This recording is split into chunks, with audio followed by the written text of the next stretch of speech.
Maintenant, qui connaît Ansible? Je suis dans le caca. Qui est DevOps parmi ceux qui connaissent Ansible? À moitié? Est-ce que vous avez monté des scripts Ansible déjà ou je parle pas juste d'en modifier, vraiment d'en monter. Ok, vous pourrez me corriger, c'est parfait. Alors, je fais ce petit talk parce qu'en fait, je me suis rendu compte que c'est un outil qui est assez facile à prendre en main finalement et que ce serait dommage de s'en priver pour faire nos déploiements. Et pas que. Alors pourquoi Ansible? Déjà, c'est un outil qui est assez répandu, qui a une communauté très active.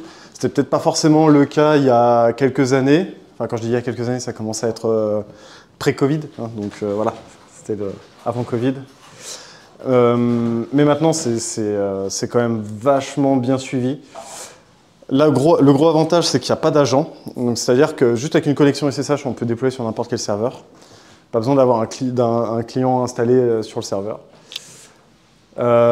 Pour ceux qui sont à l'aise avec Python, c'est écrit en Python, donc c'est cool. Vous allez retrouver des technos utilisés par Python, notamment le moteur Jinja pour les templates, les requirements, etc., etc.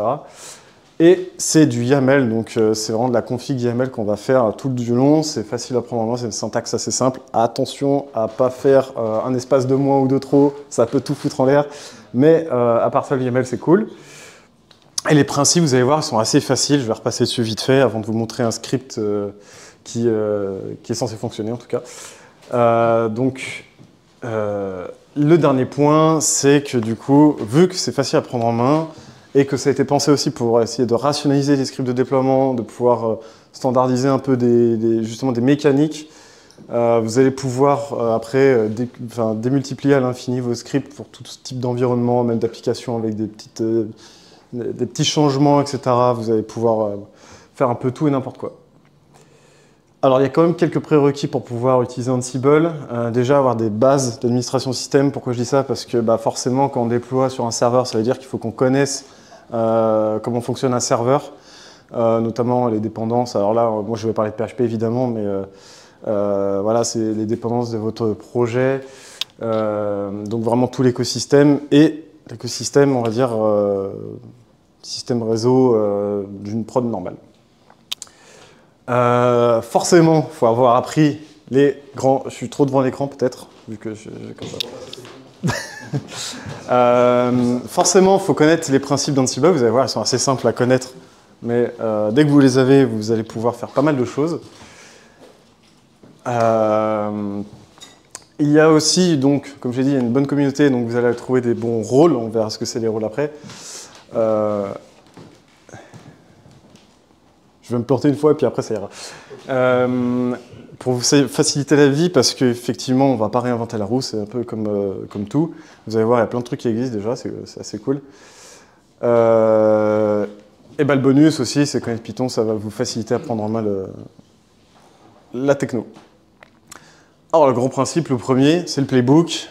Je vous le donne en le mille. C'est le script de déploiement, c'est la base du déploiement. C'est vraiment le truc que vous allez lancer pour déployer. Donc lui, ça marche plus. Si, c'est bon. Donc c'est votre script de déploiement en YAML toujours. Vous pouvez en faire un par projet, par environnement. Enfin, vous faites comme vous voulez. Si vous voulez faire 15 scripts, vous faites 15 scripts parce que vous n'êtes pas à l'aise, c'est pas grave. C'est ce que vous allez lancer. Vous allez après apprendre à essayer d'en avoir un seul et avoir plein de variables d'environnement, etc. pour déployer tout ce que vous voulez. Mais commençons par ça. Ce script, forcément, il va y avoir des tâches donc, ou des rôles, mais on verra ce que c'est après les rôles. Donc, c'est vraiment des actions que vous allez exécuter pour déployer. Et du coup, en parlant d'actions, on va parler tout de suite des tasks qui sont, comme je l'ai dit, une action de déploiement, parce que c'est vraiment lancer quelque chose. Ça peut être dans un rôle, vous allez voir, le rôle c'est entre la tâche et le playbook, c'est vraiment pour pouvoir réutiliser à l'infini. Voyez-le comme une librairie qui va vous permettre de réutiliser toujours les mêmes choses. Ça peut être conditionné, vous allez voir, on peut faire en gros, on peut les jouer ou pas, etc. etc. C'est important de le savoir, surtout quand on débute, parce qu'on se dit, ah, mais moi, sur un tel serveur, je vais mettre mes crons, mais pas sur l'autre serveur, enfin bref, ça peut arriver. Et cette tâche, donc ça exécute soit un rôle, soit un script, soit des sous-tâches, tout simplement. Ça peut faire encore d'autres choses, mais on va se limiter à ça pour aujourd'hui. Et du coup, on arrive au rôle. Le rôle, qu'est-ce que c'est? Donc, c'est, je grossis le trait, hein, vous n'allez pas me taper, ceux qui connaissent un petit peu.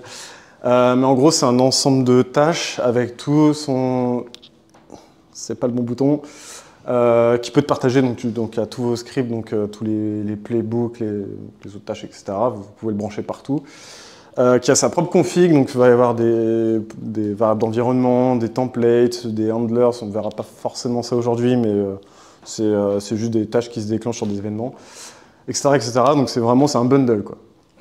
Un bundle de choses exécutées. Et des rôles, il y en a des built-in, donc proposés par Ansible directement.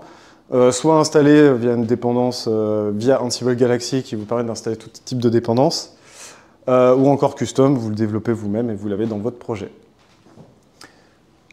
Et c'est toujours pas le bon bouton. Voilà, quelques autres concepts très rapidement. Les templates Jinja, vous allez voir, ça va vous permettre d'aller modifier directement des fichiers de configuration, par exemple, de votre projet. Les variables, évidemment, avec Vault ou non. Alors Vault, très important pour tous vos credentials, par exemple, vos mots de passe de base de données, même les utilisateurs, potentiellement les IP, etc. Vous mettez tout dans Vault. Vault, c'est un coffre-fort, c'est crypté. Donc une fois que c'est dedans, vous êtes plus serein, plutôt qu'à aller pousser ça sur GitHub. Il y a un système de host, évidemment, parce qu'on va bien déployer sur des serveurs.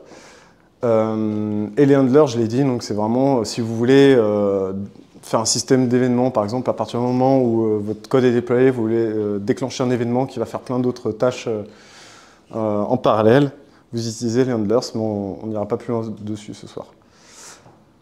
Et j'ai parlé du coup de rôle à été chargé sur sa communauté. Aujourd'hui, je vais vous parler aussi de Ancistrano, qui est du coup un rôle qui permet de déployer sous forme de release. Donc vraiment, vous allez voir des dossiers de release sur votre serveur qui vont du coup vous permettre de switcher de manière très soft l'utilisateur d'une version à l'autre avec le système de Symlink sur Linux. C'est dispo pour beaucoup de langages, enfin, on peut déployer plein de trucs, tant qu'il n'y a pas de grosse compilation à faire, ça devrait aller. Mais si c'est pré-compilé, vous balancez tout avec Ancistrano et ça ira très bien. C'est du coup un système qui nous permet de jouer avec des événements. Donc en gros, il va y avoir un événement avant qu'il pull nos codes, après qu'il ait créé la release, etc. etc. Enfin, il y a plein d'événements qui nous permettent de faire, par exemple, une correction de droit, l'installation des dépendances via Composer, etc. etc. Et il y a aussi donc Ancistrano Rollback qui nous permet de faire des rollbacks très facilement. Des rollbacks, alors attention, applicatifs, je ne parle pas de base de données, parce que dès que vous avez un rollback une base de données, c'est pas la même histoire. Mais en tout cas, en termes d'application, si vous avez des difficultés, si l'application rencontre des difficultés en prod, vous pouvez très facilement jouer un script, un playbook par exemple, de rollback. Avec Ancistrano, il va juste switch de release, il va prendre une release précédente et ni vu ni connu, vous corrigez vos petits problèmes. Et il y a aussi du coup, entre les releases par exemple, pour que ce soit vraiment transparent, il y a tout un système de dossiers partagés qui permet par exemple de stocker les sessions. En PHP, on a des sessions dans le file system. Voilà, on le partage entre les sessions, entre les releases. Donc, pareil, vous ne perdez pas votre connexion au déploiement. Par contre, vous avez une appli toute neuve. Maintenant, avant d'aller voir un peu de code, je vais poser un peu de contexte. Donc là, on va partir du principe qu'on déploie une API en PHP Symfony. Il n'y aura pas de front et derrière une base de données MySQL, etc. Alors ça, c'est parce que j'avais prévu une démo, mais du coup, mon PC fait la régie, donc il n'y aura pas de démo à proprement parler. Je vais vous montrer quand même le script. Donc, on va utiliser Ancistrano. Vous allez voir, c'est très simple à utiliser. Donc le principe, c'est de déployer sur un serveur distant. Bon là, on ne va rien déployer du tout, tant pis. Et le serveur est déjà provisionné avec le strict minimum pour que ça puisse accueillir notre application. C'est-à-dire qu'il y a, par exemple, déjà PHP, il y a déjà une config Apache. La clé de SSH est déjà est déjà configuré, donc on ne va pas se taper d'autorisation denied pour GitHub, par exemple, pour le pull. Donc voilà, il y a quand même eu un petit setup avant, qu'on aurait pu faire avec du Ansible, d'ailleurs. Il y a des scripts de provisionnement qui existent. Mais ce n'est pas le sujet ici. Le sujet, c'est vraiment d'avoir un script qui vous permet de déployer des nouvelles releases une fois que vous avez une nouvelle version de l'application. Est-ce que j'ai rien... Non, j'ai rien mis d'autre. Parfait, on va décortiquer le script maintenant. Que vous avez les grands principes. Alors, est-ce que... Merci. Tac, c'est pas... Je sais pas pourquoi il y a une main et une master, c'est pas grave. Alors, comment ça se décompose? Est-ce que tout le monde voit bien? Est-ce qu'il faut que je zoome sur Twitch? N'hésitez pas à me dire aussi s'il faut zoomer ou quoi. C'est OK? C'est lisible? On peut peut-être zoomer. Alors, il faudra me dire, c'est quoi? C'est commande plus. Tu sais même pas comment zoom, toi? Commande plus. Il n'y a pas de plus. OK. J'ai fait plus PLUS à chaque fois. Alors, il y a des choses qu'on va ignorer ici, comme la conf Ansible, par exemple. C'est pas très important aujourd'hui. Ça vous permet peut-être d'être un peu plus verbeux sur le déploiement pour voir les erreurs, etc. Ou pimper votre Ansible, mais on ne s'y intéresse pas aujourd'hui. Donc là, qu'est-ce qu'on va regarder? On va regarder ce petit deploy test.yaml. Alors moi, j'ai fait le pari de faire un playbook par environnement parce que je vais avoir des spécificités. Par exemple, je sais pas, il y a un environnement, c'est un serveur, d'autres c'est des clusters, etc. Je vais avoir des choses à gérer un peu différemment et je préfère scinder. Alors j'aurais pu faire ça dans des rôles séparés, un rôle test, un rôle pré-prod, etc. Mais là, c'est vraiment pour vous apprendre la base. Alors on a un gitignore et on s'en fiche complètement. On a le fichier de host. Alors je vais aller très rapidement dessus parce que du coup, c'est ultra simple. Bon, alors j'ai même pas bien tapé. Mais c'est tout simplement les IP que vous avez déployés. Vous les mettez dans des groupes. Donc ici, le groupe, c'est test, par exemple. Et ensuite, vous allez dire comment Ansible se connecte, avec quel user, et basta. Et il utilisera ce host à chaque fois qu'il aura des actions à faire, des tasks. Voilà. Et vous pouvez du coup... Alors là, par exemple, c'est en clair. Ça pourrait très bien être derrière un vault aussi. Ensuite, on va se concentrer directement sur le script de déploiement. Alors à quoi ça ressemble? Donc ça ressemble à un YAML. Bougez pas, j'arrive tout de suite. Alors, le name, c'est pour nos tasks. Donc là, enfin non, c'est pour le... Ça c'est le playbook directement. Donc il me semble. Non, c'est une task. Non, c'est une task. Je dis n'importe quoi, c'est une task. Donc là, on va faire un système de tasks. Donc les tasks, on les nomme. Ça nous permet d'avoir dans l'output quel task va être joué. Ensuite, vous allez définir les hosts, sur quelle machine il doit le jouer. GatherFacts, c'est juste pour avoir un peu plus d'infos sur votre ligne de commande. Ça vous permet de par exemple, savoir combien de temps le script, enfin combien de temps la task a pris à être jouée, quelle heure elle a débuté, etc. Enfin, petites infos comme ça, c'est toujours sympa. Become yes, c'est une syntaxe barbare pour juste dire joue ça en sudo. Et ensuite, donc ma task, j'ai fait des sous-tâches, d'autres tasks, une liste de tasks. Vous voyez, on retrouve le name, etc. un peu partout. Sauf que là, je vais avoir plusieurs choses différentes à faire. Donc là, par exemple, sur la toute première, j'utilise une task built-in apt, qui est vraiment fournie avec Ansible, qui va me permettre d'installer des librairies via apt. Alors pourquoi je le mets là et pourquoi c'est pas dans le provisioning? C'est parce que potentiellement, votre application, elle va avoir de nouveaux besoins en termes de librairie. Donc c'est toujours bien d'être sûr d'être à jour, d'être sûr de les avoir bien installés. Pareil, là, c'est juste pour être sûr d'avoir toujours les bons packages pour PHP. Donc vous voyez qu'on peut exécuter directement via shell. Sur l'écran, on voit toujours la présentation. Est-ce que tu peux mettre... Ah merde, excusez-moi Twitch. C'est tout bon? Est-ce qu'il faut que je reprenne un peu en avant ou pas? Tu me diras. Du coup, donc, ce que je disais, c'est qu'on peut exécuter des commandes de shell directement, wget, sh, etc. Tant que c'est installé sur le serveur, évidemment, ça fonctionnera. Ensuite, qu'est-ce que je fais? Je vais réinstaller 2-3 libs au cas où. Alors, je ne sais pas pourquoi j'ai deux fois des packages là. Bon, bref, c'est pas grave. Je réinstalle mes dépendances purement PHP parce que j'ai mis à jour mon repo. Ensuite, je vais peut-être pimper ma config PHP. Donc là, grâce à un role built-in initFile, ça me permet d'aller modifier directement un point ini. Avec tout un tas de paramètres. À chaque fois, vous allez voir la doc du rôle et puis vous en sortez. C'est pas très compliqué. Ensuite, moi, je reload Apache pour X raisons.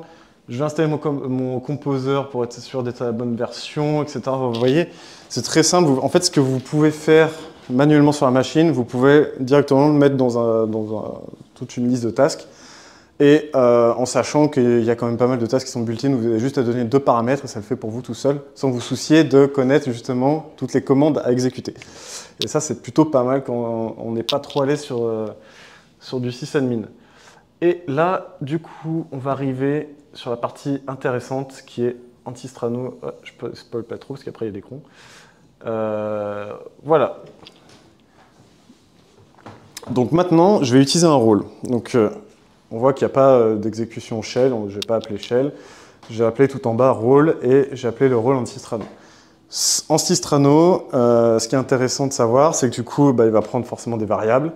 Il peut prendre aussi des fichiers de variables. Donc ici, je vais vous montrer juste après, mais les variables en clair dans mon test.yaml et le test vault qui est tout ce qui est encrypté. Donc c'est censé être le plus gros normalement. Ensuite, anti-strano, il nous demande juste par quoi il va déployer. Est-ce qu'il utilise Git, est-ce qu'il utilise, je sais pas, du rsync, un SSH quelconque, etc. Vous pouvez choisir, il y a plein de méthodes différentes. Si par exemple vous avez un repo qui n'est pas standard, vous pouvez très bien changer la méthode pour aller pull votre version. Vous donnez évidemment le nom de votre repo. Vous pouvez déployer une branche spécifique, donc ça c'est très très cool. Donc là, les petites accolades, c'est pour dire que je viens chercher donc, ma version dans un paramètre. Donc ça peut être soit une variable, soit un paramètre, enfin une variable, on va dire, directement injectée quand on exécute le script. Vous allez voir à la fin la commande que je suis censé lancer, ce sera là-dedans. Donc ça vous permet vraiment, par exemple, de déployer, alors c'est pas que branche, c'est marqué branche, mais c'est pas que branche, vous pouvez déployer des tags, vous avez fait une release avec un tag, vous pouvez déployer des tags, il n'y a pas de problème. Ensuite, vous dites où est-ce que vous voulez déployer votre projet sur le serveur, pas de souci avec ça. Et là, on arrive sur les choses intéressantes, c'est tous les fichiers de tasks que vous voulez exécuter à chaque événement. Donc là, le after update code, forcément, on vient de pull, on va avoir envie de faire plein de choses, on verra ça tout de suite après. After symlink, donc le symlink, c'est quand il va créer... After symlink, c'est carrément quand il a basculé de version, donc il fait des fichiers de release qui sont datés, et quand il a pull et que ça a exécuté tout ce que vous vouliez faire après le pull, il va basculer sur la version, et là, vous pouvez encore faire des actions avant que votre application soit entièrement déployée. Et même, souvent, elle est déjà disponible. Et ensuite, il y a un cleanup. Donc, vous pouvez faire un before, after, vous faites ce que vous voulez. Mais en gros, le cleanup, ça va nettoyer, ça va virer les anciennes releases, parce que vous voulez avoir, par exemple, ici, je veux que 3 releases, ça ne sert à rien d'en avoir plus, surtout en environnement de test, je pourrais même en avoir que 2 si je veux. C'est pas très important. Et ensuite, les shared paths, donc c'est vraiment pour si vous voulez partager, je sais pas, des fichiers temporaires, des sessions, des fichiers qui sont potentiellement en cours de traitement, on sait pas. Voilà, vous pouvez les partager. Alors, ce qui est dommage, c'est que je ne vais pas pouvoir vous montrer l'arborescence directement, j'y ai pas pensé, mais de comment ça se structure. Donc, c'est vraiment sur ici var.vv HTML, vous allez voir un dossier current qui est en fait juste un symlink vers la release qui est en cours d'exécution. Ensuite, vous allez avoir un dossier release avec là toutes vos releases. Et vous avez un dossier shared où là, vous avez tous vos dossiers partagés. Voilà.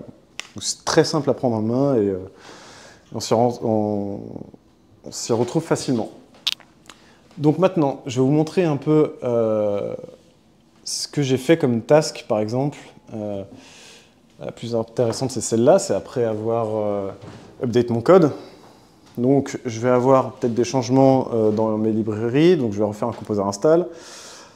je vais ici, le plus intéressant à montrer, c'est que je vais aller modifier mon env local, donc pour info local, en utilisant un template pour aller remplacer tout ce que je trouve qui correspond à ce template-là. Donc c'est là, par exemple, que vous avez setup toutes vos applis, c'est via un système de template en général. Hein. Parce que maintenant, tous les frameworks, etc., utilisent des fichiers de config, on va dire, donc vous pourrez le faire grâce à ça. Je le montre juste après. Ensuite, je cache clear, je recrée, là, alors, ouais, là, c'est peut-être pas nécessaire de recréer une base de données à chaque fois. Là, donc, c'est du Symfony, donc si je fais les choses bien, j'ai des migrations doctrines pour pas casser tout mon schéma à chaque fois. Donc je les exécute ici, et voilà. Et après, je crois qu'il n'y a plus grand chose, hein. Je crois que c'est à peu près fini. Ouais, je fixe des permissions et puis basta, parce que vu que je déploie en tant que Debian et que PHP utilise l'utilisateur wdata, je peux avoir des problèmes, notamment sur les dossiers de release directement. Donc je fixe les permissions là-dessus. Après, c'était peut-être que le serveur était mal fait par mon sysadmin, j'en sais rien. Parce que si les droits sont communs sur un groupe, normalement, ça ne devrait pas être un problème.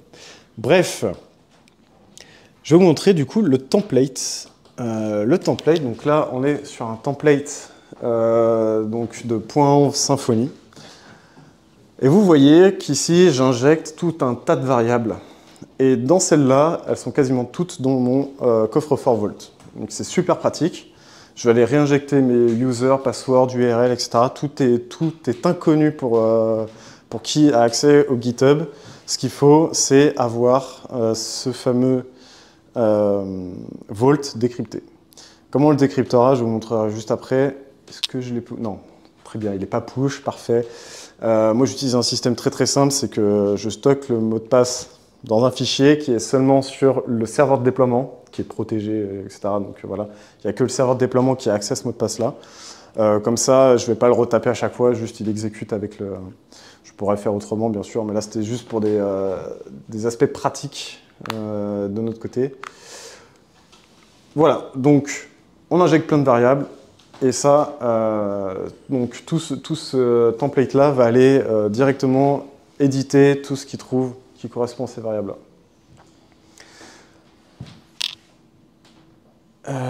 Tac, tac, tac. Qu'est-ce que j'ai pas montré? Bon, après, il y a d'autres actions, évidemment. Après le Symlink, je vais faire un clear cache pour aller re-up le cache de mon application. Je vais peut-être restart PHP 8.4 parce qu'il y a un truc qui a changé. Et before cleanup, je refixe des permissions, donc on s'en fiche un peu, c'est parfait. Donc maintenant que vous avez vu à peu près tout ce qu'il y a à savoir, déjà arrêtez-moi s'il y a des choses qui ne sont pas claires. Je vais juste remettre le script de déploiement, donc les derniers trucs qu'on peut faire, donc pour vous montrer qu'on peut vraiment faire à peu près tout ce qu'on veut. Donc là, j'ai ma nouvelle release. Qu'est-ce que je vais faire? Je vais peut-être, du coup, j'ai un nouveau cron à mettre dans ma cron tab. Parfait. Il y a un Ansible build. Alors là, j'ai mis la syntaxe entière, mais juste cron, ça devrait suffire. Je peux aller créer mon job avec l'heure, la minute, etc. Je peux le nommer, etc. Pas de souci.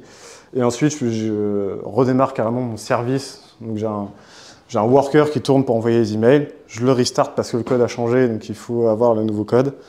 Et basta. Et là, j'ai mon application qui tourne. Qu'est-ce que j'ai oublié maintenant? Vu que là, on se bat dans le repo. Pas grand chose, je crois. Alors, je vais aller sur le README. Je vais juste... Alors, j'avais 2-3 trucs, on s'en fiche un peu. Le password de Vault, donc du coup, quand vous allez encrypter un fichier, vous allez définir un mot de passe à ce moment-là. Donc, stockez-le bien, parce qu'après, vous ne l'avez plus. Donc, pas forcément dans un fichier texte comme j'ai fait, bien sûr, mais stockez-le. Et pour lancer le déploiement, donc on le voit ici, là, ce truc-là. C'est ultra simple ensuite. Ansible Playbook pour lancer un playbook. Avec tel host, tel fichier de host, je lance, alors c'est deploy.test.yml, je n'ai pas changé. Moi, je lui injecte les passwords Vault et je lui donne la version, donc la version qui n'est pas dans un fichier de variable parce que c'est pas intéressant, on veut le faire à la volée. Je l'ai défini ici, et voilà, j'ai plus qu'à lancer mon script. Et après, vous avez un bel output qui vous détaille toutes les tâches exécutées, etc., etc. Et quand ça fail, vous pouvez carrément avoir des mécaniques pour dire bah, je remets comme l'état d'avant, etc. Anti-Strano, si ça fail pendant toutes les étapes Anti-Strano, même dans vos tâches sur son système d'événements, vous inquiétez pas, il ne va pas switch de release, il va s'arrêter là, et la release d'avant fonctionnera toujours. C'est plutôt cool. Voilà, malheureusement, du coup, je ne peux pas vous montrer un déploiement, parce que je n'ai pas ma machine, mais c'est ce que je devais faire. Voilà, je vais m'arrêter là. Juste pour vous montrer qu'avec quelques fichiers, finalement, on arrive à avoir un script de déploiement robuste et déclinable sur tous les environnements et même sur tous les projets, avec chacun ses spécificités que vous allez mettre dans votre fichier deploy, par exemple. Et puis, vous êtes un DevOps. Merci.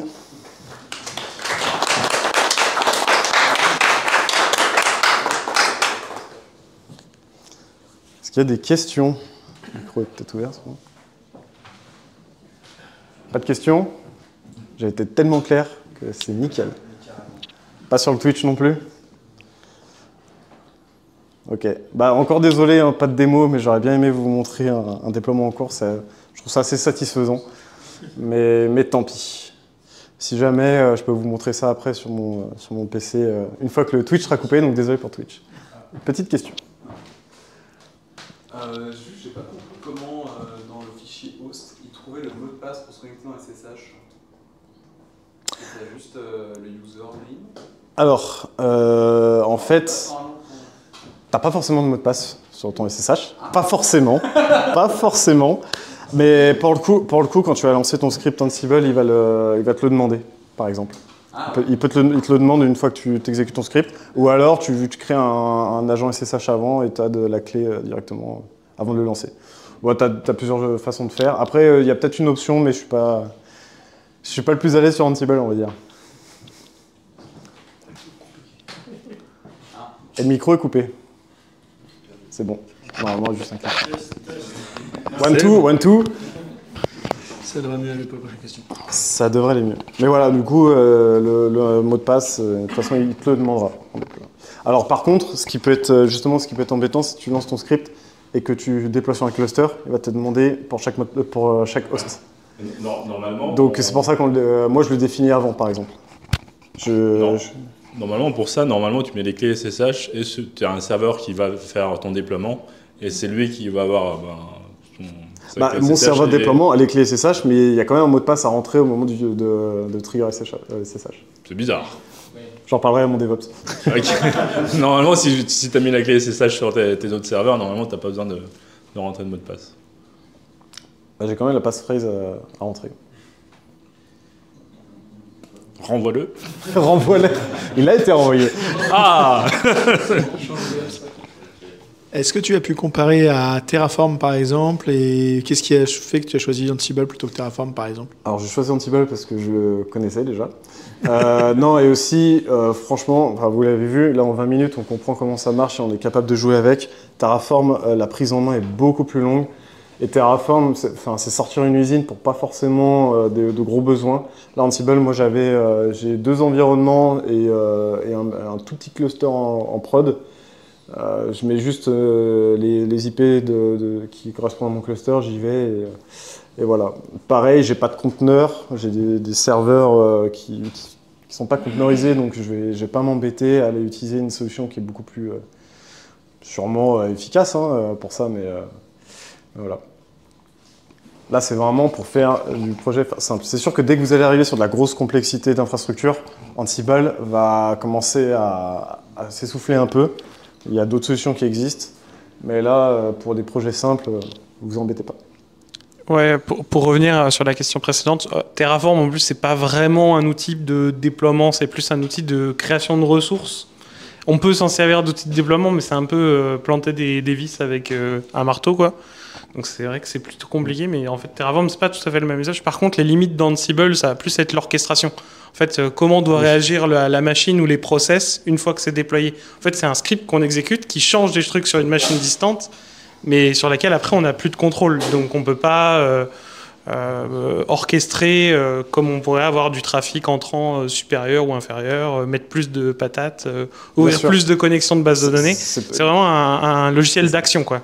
C'est ça, c'est purement des scripts en fait. C'est pas, il n'y a pas d'orchestration, pas de monitoring derrière, il n'y a rien. On le lance, ça exécute notre script et puis basta. Donc on pourrait faire le parallèle avec par exemple pour PHP, il y a deploy PHP si je ne me plante pas, c'est ça Deployer, c'est ça, deployer PHP, c'est une lib PHP qui déploie du PHP, très bien. Ça c'est quand même un peu plus... Non mais voilà, ça marche aussi, je veux dire, mais après Ansible, c'est juste qu'on peut faire beaucoup plus de choses que juste du PHP, donc, ou juste exécuter des scripts bash avec du PHP, ce qui est un peu dommage. Là, on peut faire pas mal de choses. Voilà. Et comme je l'ai dit, on peut aussi faire un provisioning de vos serveurs. Si vous avez besoin de monter un nouveau serveur, vous avez le script de provisioning, vous le lancez, ça vous setup tout ce qu'il faut, etc. Moi, j'en suis pas là encore, je suis pas à ce niveau-là, mais en tout cas, je suis capable de déployer mes applications, donc je suis content. Pareil, si vous avez du Node, des JS ou quoi, vous pouvez très bien exécuter, il y a des rôles qui existent, enfin, c'est vraiment simple à utiliser. Pas d'autres questions? Et ce qui est pas mal avec ça, c'est qu'on peut mettre des flags et on va déployer. On peut mettre des flags et juste faire certaines parties, donc ça peut aider, genre, si tu as une stack un peu lourde, de déployer genre juste le front, juste le back-end, juste ton API. Oui, bien sûr. Refresh les droits ou...